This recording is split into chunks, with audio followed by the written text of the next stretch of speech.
Hey, what's going on, guys? Welcome back to the channel. So this is a special request from Leviathan, who would like to take a look at all of my different Ric Flair action figures. So this guy does have an absolute abundance of figures over the years, more than I can count probably. So I did pull, I think, a mass quantity of pieces. Probably not everything, but I feel like this is more than enough to take a look at. So I want to start off with something I didn't have as a kid, but I think that this is something a lot of people are familiar with. The WWF Hasbro of the 1990s, and probably the most hated action figure ever. Now, the WWF Hasbro Series 11 123 Kid, this fighting pose probably worked for that respective figure.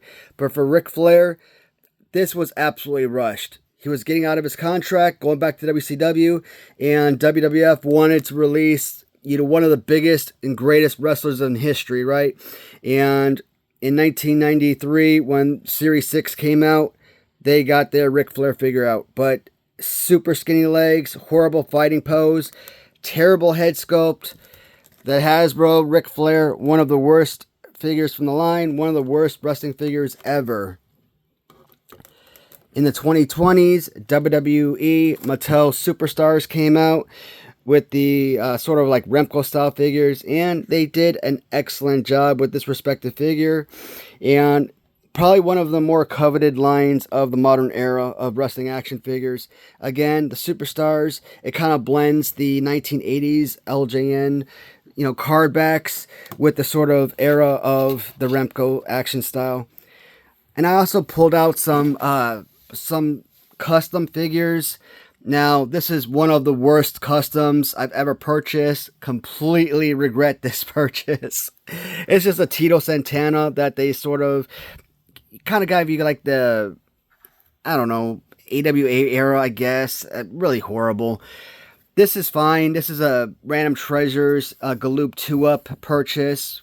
So that's an acceptable piece. From the Raider Nation, one of my favorites from them. Absolutely phenomenal piece. One of the best. Will not be part of my fourth installment of the My Favorite LJN tournament, unfortunately. And of course, I don't remember where I got this one from, but this one was actually done really well, utilizing a Bruno Sammartino LJN. But he's got the whole woo face and everything, and it looks solid. So guys, we will be back with a part 2 and possibly a part 3, so please stay tuned.